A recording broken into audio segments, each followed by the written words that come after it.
الحمد لله نعبده ونستعينه ونستغفر به ونعوذ بالله من شرور أنفسنا ومن سيئات أعمالنا من يهد الله فلا مضل له ومن يضلل فلا هادي له. أما بعد، أعوذ بالله من الشيطان الرجيم. بسم الله الرحمن الرحيم. ألف لام ميم غلبت الروم في أدنى الأرض وهم من بعد غلبهم سيغلبون في بضع سنين لله الأمر من قبل ومن بعد ويومئذ يفرح المؤمنون. صدق اللہ العظیم. میرے محترم بزرگوں، دوستو، یہ الیکشن کا دورہ ہے اس زمانے میں، اور ہمیں ہر چیز قرآن سے ہدایت لے کر اور قرآن کی رہنمائی میں کام کرنے کی عادت ڈالنی چاہیے. آج میں بالکل اچھوتے انداز کی ایک بات قرآن سے اخذ کر بیان کرنے کی جسارت کر رہا ہوں. جسارت کا لفظ میں اس وجہ سے بول رہا ہوں، اس سے پہلے میں نے کسی عالم کی زبان سے یا کسی درس قرآن میں اس طرح کی بات عرض کرتے ہوئے کسی عالم کو نہیں دیکھا. ہم قرآن سے معلوم کریں گے کہ جب الیکشن آئے تو ہم کس پارٹی کو ووٹ دیں. اس کا جواب ہم آج قرآن سے تلاش کریں گے. میں پہلے بھی عرض کر چکا ہوں، قرآن ہمارے لیے کتاب ہدایت ہے. ہر وقت ہر حالات کے لیے قرآن کے اندر ہمارے لیے ہدایت ہے. اس کی ایک میں مثال دیتا ہوں. ایک ہدایت کی ضرورت پڑنی تھی ہمیں رسول اللہ علیہ وسلم کی وفات کے بعد، اور حضور کی وفات کے بعد قرآن کیسے نازل ہو؟ ایک واقعہ یہ ہوا، جنگ احد کے موقع پر ایک جھوٹی خبر اڑ گئی کہ حضور صلی اللہ علیہ وسلم کی شہادت ہو گئی. اسے بہانہ بنا کر اللہ تعالیٰ نے قرآن کی ایک آیت نازل کر دی. آپ لوگوں کو معلوم ہے کہ حضرت مطران یہ کہا کرتے تھے، کسی شخص نے بھی کہا کہ حضور کی وفات ہو گئی تو میں اس کا سر قلم کر دوں گا. اب جب وفات ہو گئی تو حضرت عمر سے کون کہے کسے اپنا سر قلم کرانا ہے؟ یہ بات صدیق اکبر کو معلوم ہوئی.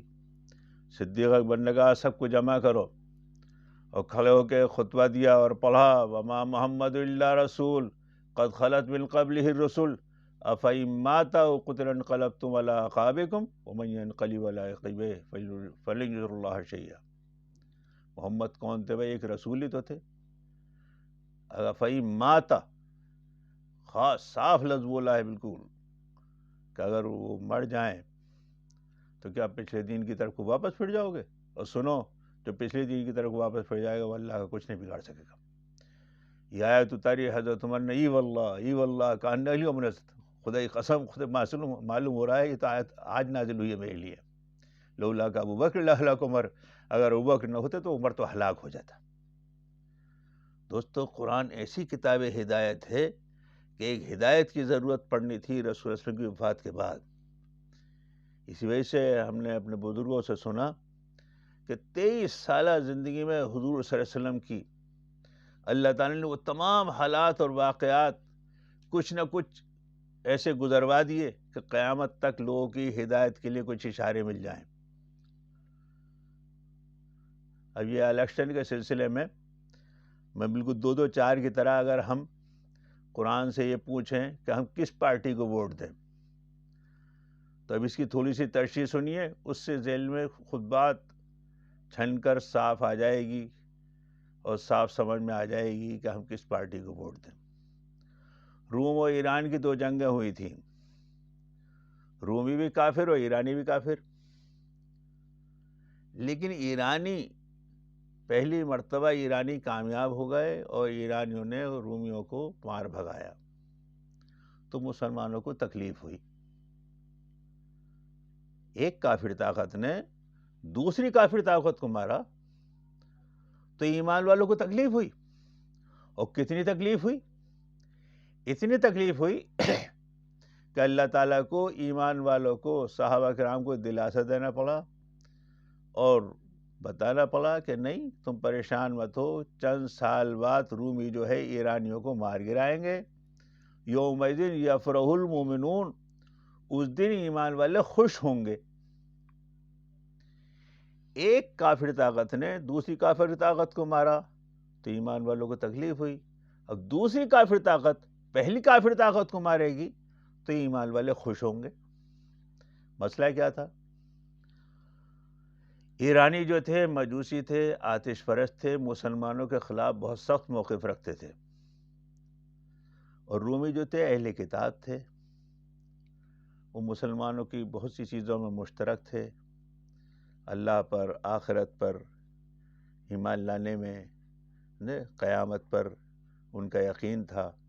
اسی کو سامنے رکھ کر حضور صلی اللہ علیہ وسلم نے دعوت بھی دی تھی، یا اہل الکتاب تعالوا الی کلمۃ سواء بیننا وبینکم اللہ تعبدوا الا اللہ، اہل کتاب کم سے کم ان چیزوں میں ساتھ ساتھ آ جاؤ جو ہمارے تمہارے درمیان میں برابر ہیں۔ یعنی کچھ چیزیں قدر مشترک تھیں ایمان والے اور اہل کتاب کے درمیان میں۔ معلوم ہوا سامنے دو پارٹیاں ہیں، ایک مسلمانوں کے خلاف بہت سخت موقف رکھتی ہے، اور دوسری پارٹی وہ بھی کافروں کی، لیکن وہ مسلمانوں کے حق میں کچھ نرم گوشہ رکھتی ہے۔ جب دو پارٹیاں سامنے ہوں تو وہ اس پارٹی کا ساتھ دینا چاہیے جو مسلمانوں کے بارے میں نرم موقف رکھتی ہے، اور جو پارٹی سخت موقف رکھتی ہے ایمان والوں کے خلاف وہ اس کا ساتھ نہیں دینا چاہیے۔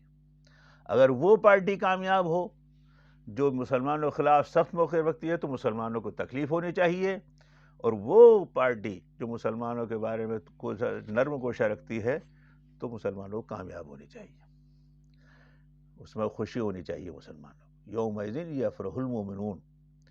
اور ایسے نہیں ہے اسی زمانے میں لوگ جذباتی قسم کے تھے، اس زمانے میں اس طرح جذباتی بات ہوا کرتی تھیں، شرطیں بھی رکھی جایا کرتی تھیں، کیونکہ اس زمانے میں شرط رکھنا حرام نہیں تھا۔ جب یہ آیت نازل ہوئی مسلمانوں کے بارے میں کو تسلی دینے کے سلسلے میں کہ وہ یومئذ فی بضع سنین، کچھ سال بعد رومی جو ہے انہیں مار گرائیں گے۔ اب وہ صدیق رضی اللہ عنہ یہ سمجھے بضع کا لفظ 3 کے لیے استعمال ہوتا ہے، تو انہوں نے عبداللہ ابن ابی جو رئیس المنافقین تھا اس سے 10 اونٹوں کی شرط رکھ لی کہ اب 3 سال بعد رومی جو ہے ایرانیوں کو مار گرائیں گے، اور اس شرط کا تذکرہ حضور صلی اللہ علیہ وسلم سے کیا۔ آپ نے فرمایا کہ بضع کا لفظ 3 سے 9 تک کے لیے آتا ہے، آپ نے 3 کا کیوں رکھ لیا؟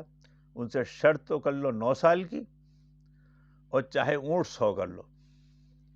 اب وہ صدیق رضی اللہ عنہ پہنچے اور جائے گا بھائی ایسا ہے 9 سال کی شرط کر لو اور اونٹ 100 کر لو، تو نے کہا ارے 20 سال تک یہ رومیوں کی اتنی ہمت نہیں ہے کہ ایرانیوں کو مار گرائیں، وہ اتنی بڑی طاقت ہے، تو اس نے 9 سال کی کر لی۔ 7 سال بعد رومیوں نے ایرانیوں کو مار بھگایا، اور اس دن ایمان والے خوش ہوئے۔ اب اس درمیان میں شرط رکھنا حرام ہو چکا تھا۔ وہ 100 اونٹ لے کر ابو بکر صدیق حضور کی خدمت میں حاضر ہوئے، آگے عرض کیا کہ ان اونٹوں کیا کہا جائے؟ بولے مسلمانوں میں تقسیم کر دیا جائے، غریب مسلمانوں کو وہ دے دیے جائے۔ اسی سے غالباً علماء نے مسئلہ نکالا ہے کہ بینک کا جو سود ملے وہ لے لینا چاہیے، اور بغیر کسی ثواب کی نیت سے غریبوں کو تقسیم کر دینا چاہیے۔ بہرحال میرا اصل میں مسئلہ یہاں پر کہنے کا یہ تھا کہ سامنے 2 پارٹیاں ہوں، ایک پارٹی مسلمانوں کے بارے میں نرم گوشہ رکھتی ہے تو اس کا ساتھ دینا چاہیے اور اس کی مدد کرنی چاہیے، اور جو پارٹی سخت موقف رکھتی ہے اس کا ساتھ نہیں دینا چاہیے، اور اسے ہرانے کی ہر ممکن کوشش کرنی چاہیے، دامے درمے قدمے سخنے جس طرح بھی ہو سکے اس پارٹی کو پست کرنے کے لیے، اس کے عزائم کو ختم کرنے کے لیے، اس کی ریشہ دوانیوں کو خاک میں ملانے کے لیے ہمیں اور آپ کو سب کو اس کے لیے کوشش کرنی چاہیے۔ یہ ہمیں قرآن کی ان آیات سے رہنمائی ملتی ہے۔ جیسے میں نے عرض کیا، قرآن جو ہے کتاب ہدایت ہے، اور قیامت تک کے لیے ہمارے لیے ہر وقت ہر حالات میں اس کے اندر ہدایات ملتی ہے اور رہیں گی۔ ہمیں اور آپ کو غور کرنے کی ضرورت ہے۔ اللہ تعالیٰ ہمیں سب کو قرآن کی ان ہدایات پر عمل کرنے کی، اسے زندگی میں لانے کی توفیق نصیب فرمائے۔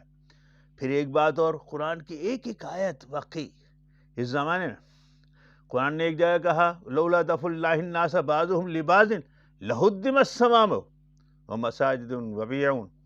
عجیب و غریب بات.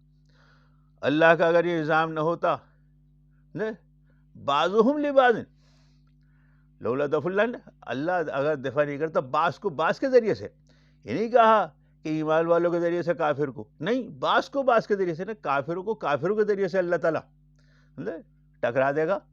اب جاٹ کوئی مسلمان تھوڑے ہی ہیں، اللہ تعالیٰ نے انہیں ان سے ٹکرا دیا. اکھلیش مسلمان تھوڑے ہی ہیں، اللہ نے انہیں ٹکرا دیا ان سے. ورنہ اگر یہ سب کے سب ایک جگہ ہو جاتے، ایک ساتھ ہو جاتے، تو کسی ایمان والوں کی کوئی مسجد برقرار نہیں رکھتی. عیسائیوں کے گرجے اور یہودیوں کے ربی خانے، یہ دونوں ان کا وجود مٹ جاتا.